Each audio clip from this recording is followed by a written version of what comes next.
Y antes de entrar en materia y los versículos que nos tocan hoy, vamos a orar al Señor para que sea Él quien dirija todo este tiempo. Señor y Padre, en esta tarde queremos darte muchas gracias. Gracias por tu amor, tu misericordia.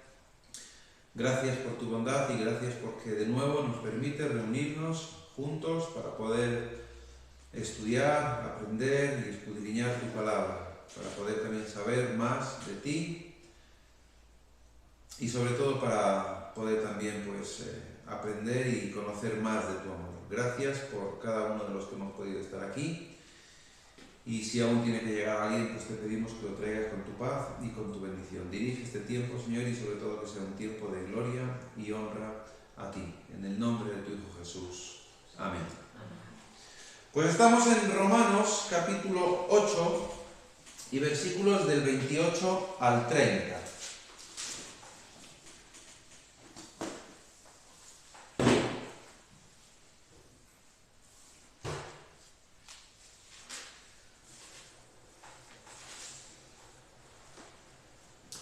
Estamos en una sección que en mi Biblia tiene por título Un auxilio cierto.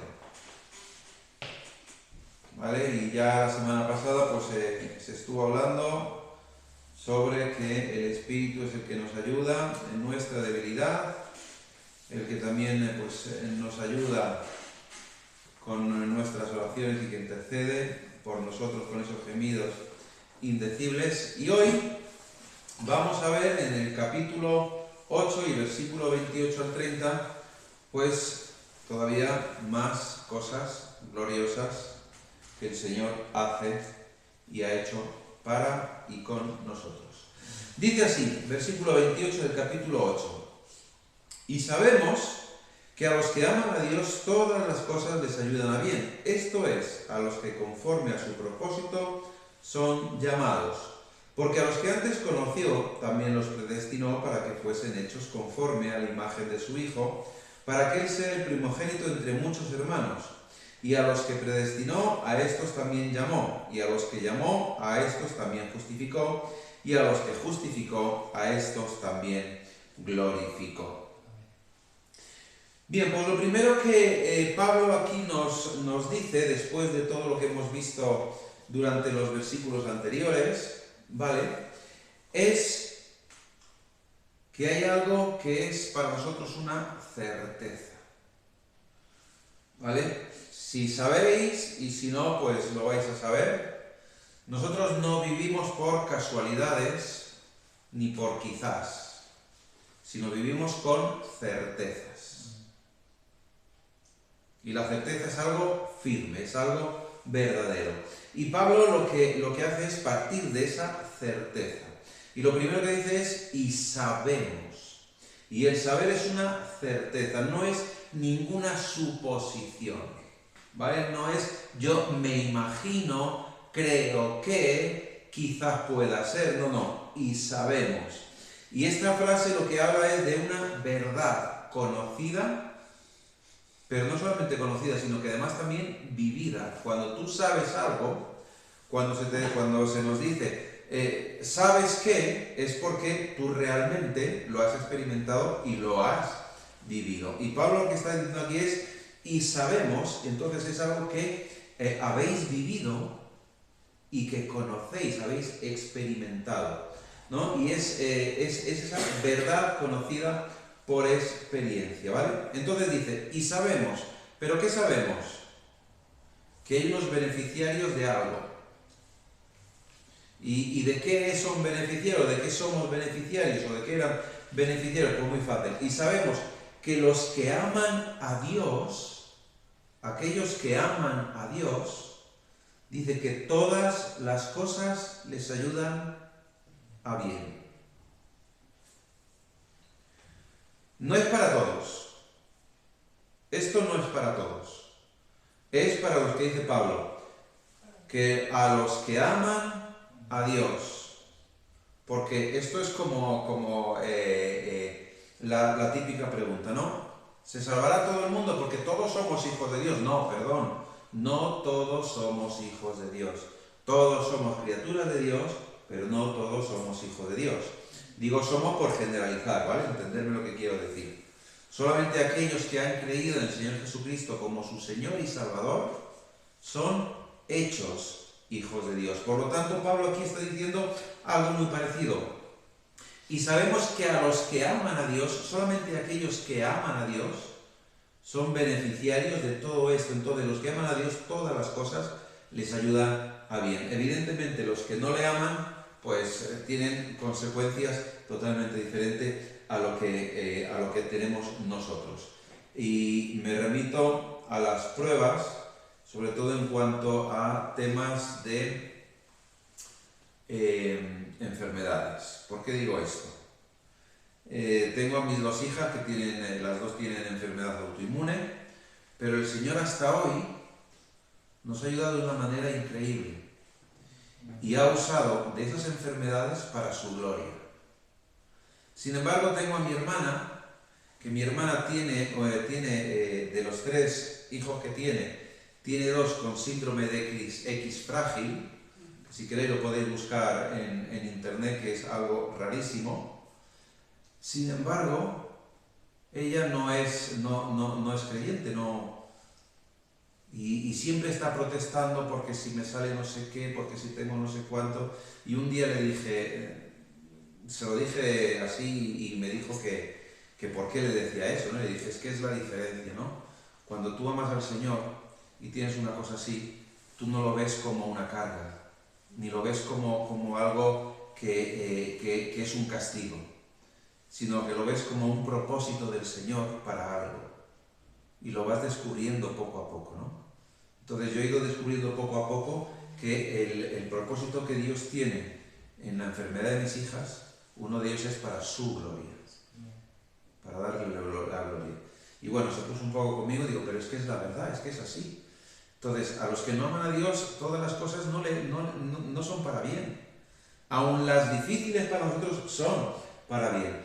El Señor Jesús en el capítulo 14 del Evangelio de Juan les dice, capítulo 14, versículo 21,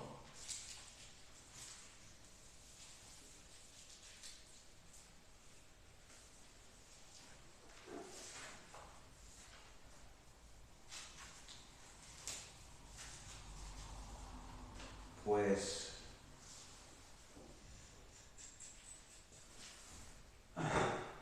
creo que no es ese. Ah, no, es que estoy en Lucas, perdón. Madre mía, perdón.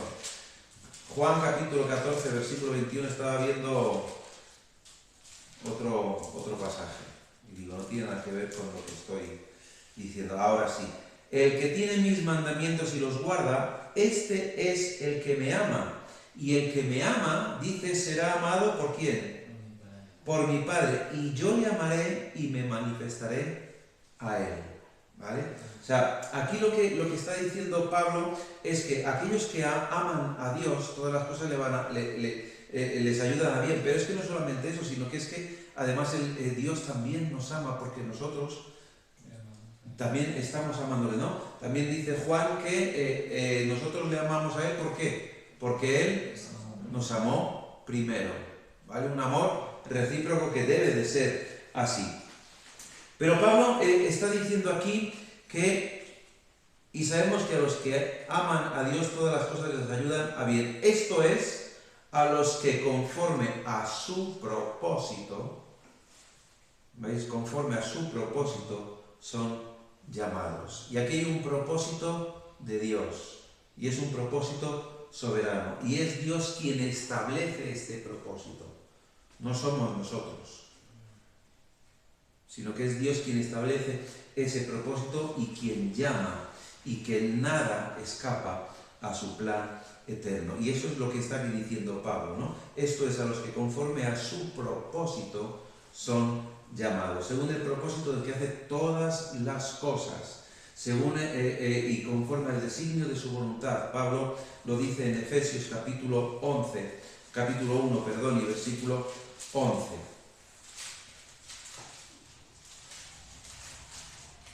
Dice así: En él asimismo tuvimos herencia, habiendo sido predestinados conforme al propósito del que hace todas las cosas según el designio de su voluntad. Es la voluntad de Dios. Y la voluntad de Dios es que todas las cosas nos ayuden a bien, aun siendo las cosas que nos parezcan más difíciles, más complicadas, y las circunstancias que creamos que pasamos que muchas veces nos hunden. Eso también nos ayuda a bien. Porque muchas veces lo que hace es probar esa fe en el Señor, como nos dice Pedro, ¿no? en su carta, ¿no? Que nuestra fe es probada como es probado el oro. Y Dios usa todo para nuestro bien, pero no solamente para nuestro bien aquí, sino para nuestro bien eterno. Génesis capítulo 50, versículo 20.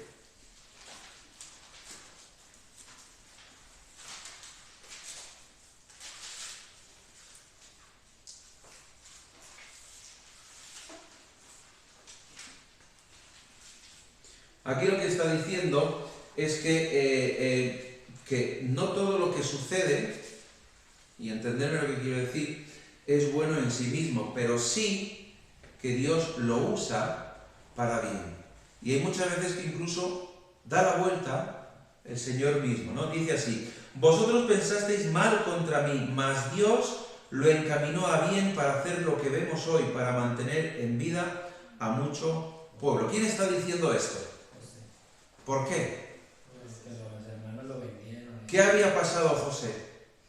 Había pasado muy mal, preso, rechazado.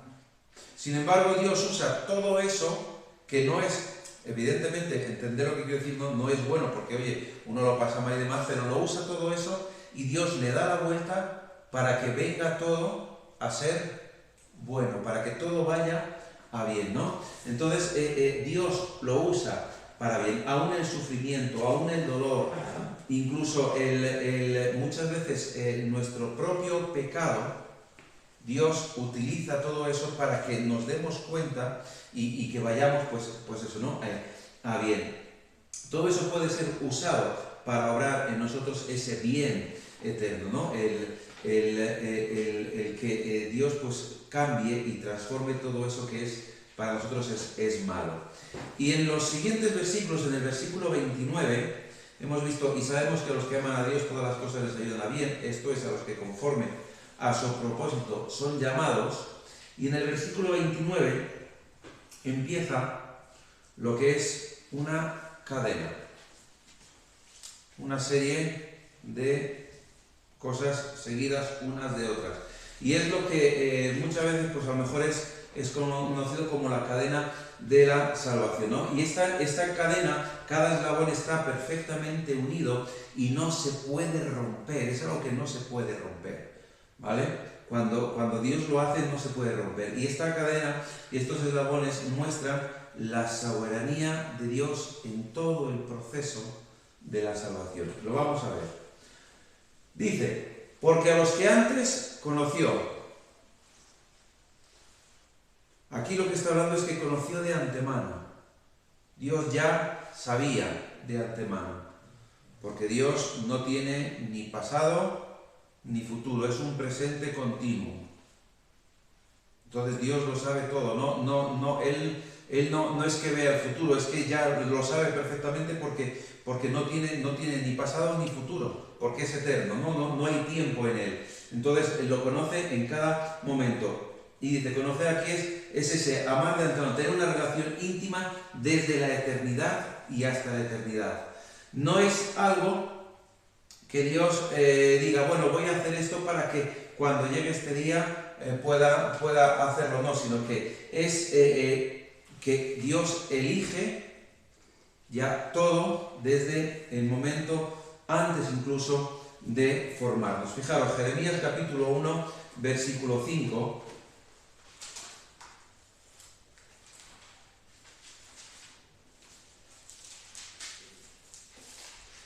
Dice: antes que te formase en el vientre, te conocí.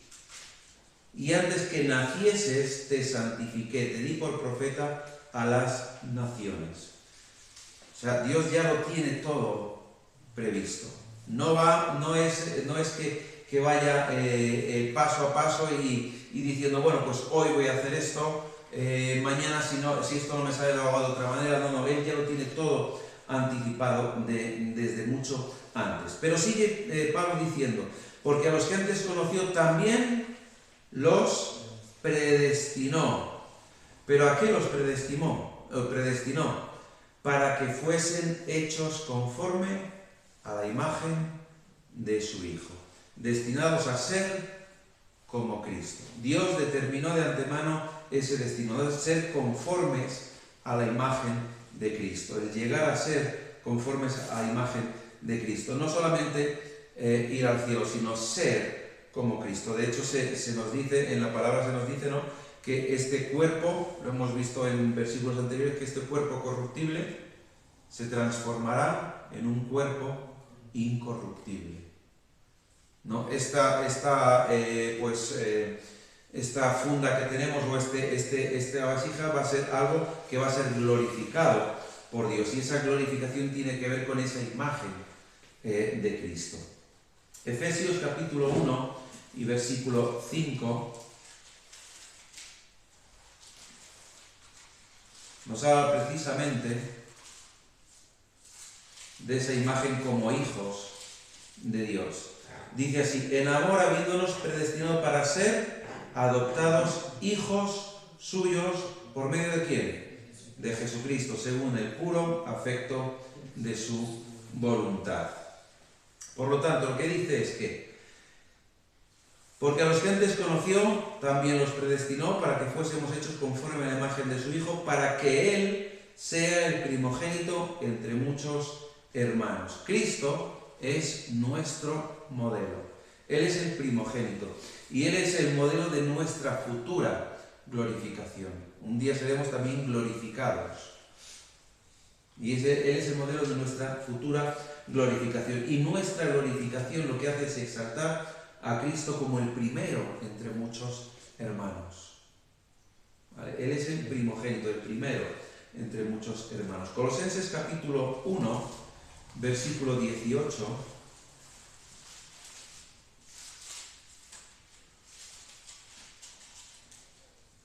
Dice así: y Él es la cabeza del cuerpo, que es la Iglesia, el que es el principio, el primogénito de entre los muertos, para que en todo tenga la preeminencia. Él es el primogénito, el primero en todo. Y sigue Pablo diciendo, no solamente eso, no solamente que a los que antes conoció también los predestinó para que fuesen hechos conforme a la imagen de su Hijo, para que Él sea el primogénito de entre muchos hermanos, sino que sigue, y a los que predestinó, a estos también llamó. Pero es una llamada eficaz. Es un llamado eficaz, no solamente es externo, sino que es interno, ¿no? Es un llamado en el que nosotros, como hijos de Dios, recibimos también el Espíritu Santo. Y este llamado es irresistible para nosotros, o sea, es algo que no podemos resistir, que el Señor hace para nosotros, para que podamos estar también con Él, podamos gozarnos con Él y podamos pues ser esa imagen de Cristo. Segunda de Tesalonicenses capítulo 2 y versículo 14.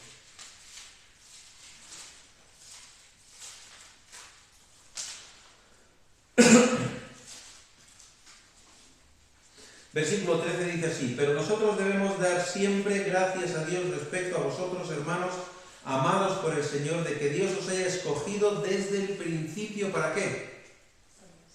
Para salvación, mediante la santificación por el Espíritu y la fe en la verdad, a lo cual os llamó mediante nuestro Evangelio para alcanzar la gloria de nuestro Señor Jesucristo. Así que, hermanos, estad firmes y retened la doctrina que habéis aprendido, sea por palabra o por carta nuestra.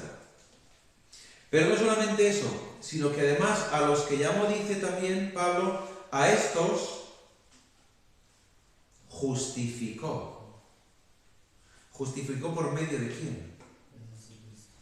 Por medio de Jesucristo. Pero no solamente por medio de Jesucristo, sino por medio de la obra de Cristo en la cruz, de ese sacrificio que solo Cristo podía hacer. Y somos justificados por la fe.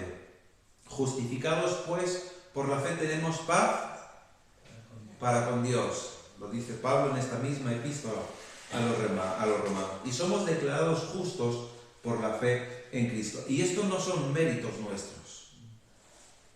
Cuidado, no son méritos nuestros. Nosotros no podemos hacer nada para ser declarados justos, sino que esto es por gracia.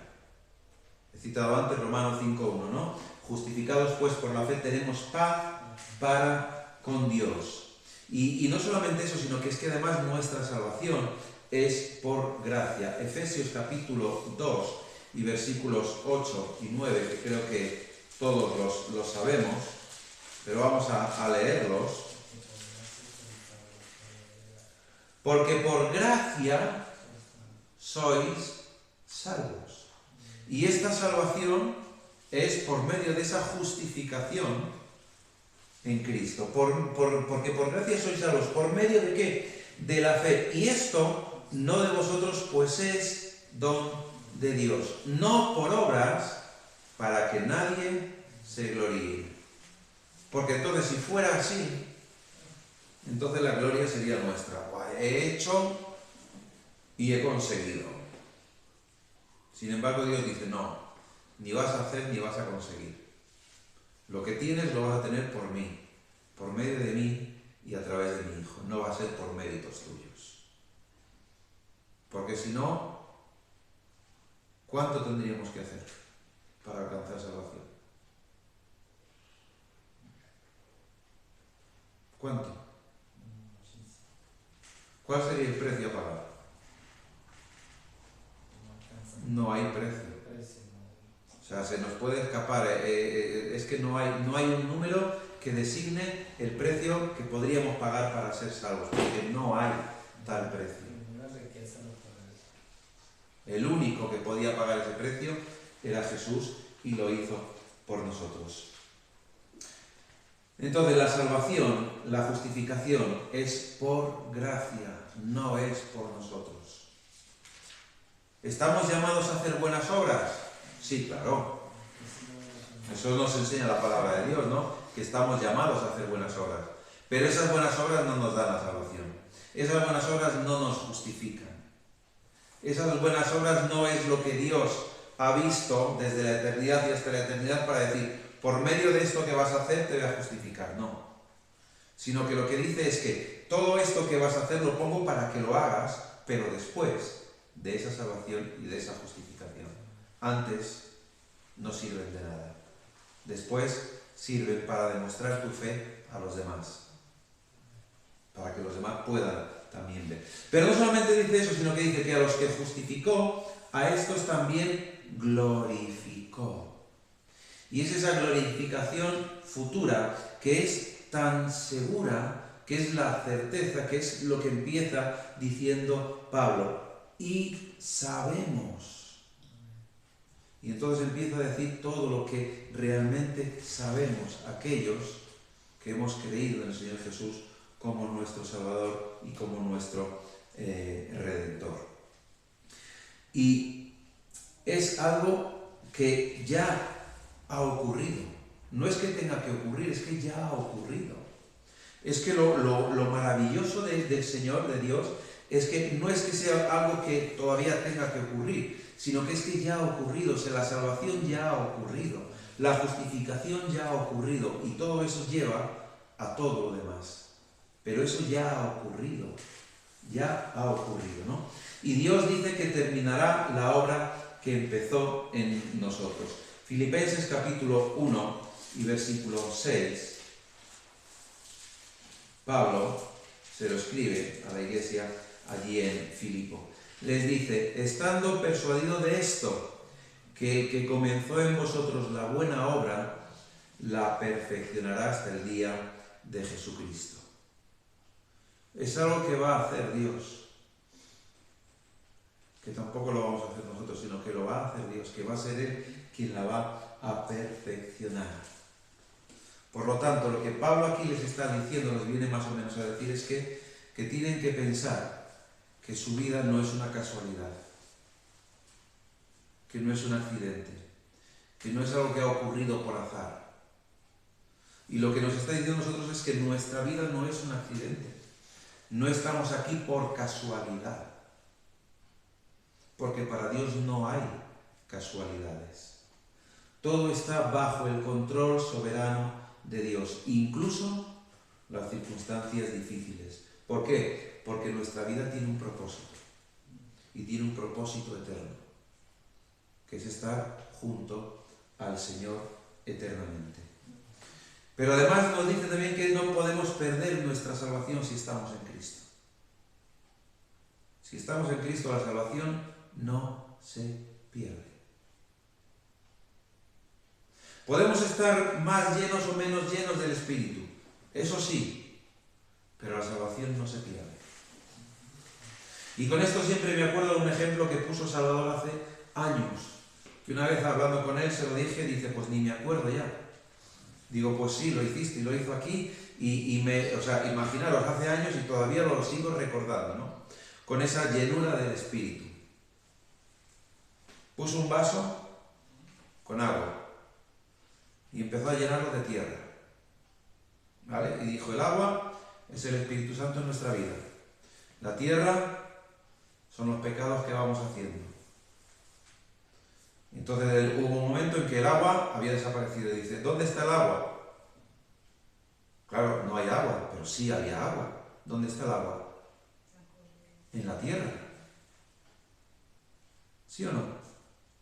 El agua está en la tierra porque está empapando la tierra. Y entonces siguió echando agua hasta que la tierra toda volvió a salir. Dice, así es como funciona el Espíritu Santo. No se va de nosotros. Está ahí a pesar de. Y entonces cuanto más hacemos la voluntad de Dios, más agua va desbordando toda esa tierra. Pero eso me quedó para siempre y cada vez que puedo pues lo siento que lo saco a relucir porque es un ejemplo práctico muy, muy bueno en cuanto a esto. No podemos perder la salvación porque estamos en Cristo. Y el Espíritu Santo está viviendo en nosotros, está morando en nosotros, tenemos al Espíritu Santo con nosotros y el Espíritu Santo no nos va a abandonar porque no lo va a dejar el Señor. Entonces, ¿qué es lo que ocurre? Que todo esto es una cadena que no se puede romper y que tiene que ver con toda esa nuestra glorificación futura, con todo nuestro gozo futuro. Y lo más grande es que tenemos ese destino glorioso. Tenemos un destino donde terminaremos en ese futuro glorioso. Y Dios nos está conformando a la imagen de Cristo y nos llevará hasta esa gloria. Y seremos como Cristo, ¿no? Glorificados allí con Cristo y con el Señor y estaremos con Él para siempre. Y Romanos, esta porción de Romanos es una porción donde vemos una seguridad abrumadora en Dios. Donde hay una certeza abrumadora en el Señor. Donde no podemos decir que esto es por casualidad o no. Es una seguridad abrumadora. Es una seguridad en el amor y en el propósito eterno de Dios. Y es una seguridad en ese amor y en ese propósito eterno de Dios donde se revela ese plan perfecto de Dios. Ese plan soberano y eterno de Dios para aquellos que han decidido creer en el Señor Jesús. Dios ha hecho esta cadena que comienza en la eternidad y perdura en la eternidad. O sea, es algo que no tiene fin y nada ni nadie puede romper esa cadena. Y más si estamos en Cristo. Dice en este mismo capítulo, a partir del 31, que ya pues, vendrá para la semana que viene. ¿Qué pues diremos a esto? Si Dios es por nosotros, ¿quién contra nosotros? El que no escatimó ni a su propio Hijo, sino que lo entregó por todos nosotros, ¿cómo no nos dará también con Él todas las cosas? ¿Quién acusará a los escogidos de Dios? Dios es el que justifica. ¿Quién es el que condenará? Cristo es el que murió. Más aún, el que también resucitó, el que además está a la diestra de Dios, el que también intercede por nosotros. ¿Quién nos separará del amor de Cristo? ¿Tribulación, o angustia, o persecución, o hambre, o desnudez, o peligro, o espada? Como está escrito, por causa de ti somos muertos todo el tiempo, somos contados como ovejas de matadero. Antes, en todas estas cosas, somos más que vencedores por medio de aquel que nos amó. Y aquí viene una certeza también abrumadora, por lo cual estoy seguro de que ni la muerte, ni la vida, ni ángeles, ni principados, ni potestades, ni lo presente, ni lo porvenir, ni lo alto, ni lo profundo, ni ninguna otra cosa creada nos podrá separar del amor de Dios que es en Cristo Jesús, Señor nuestro. Amén.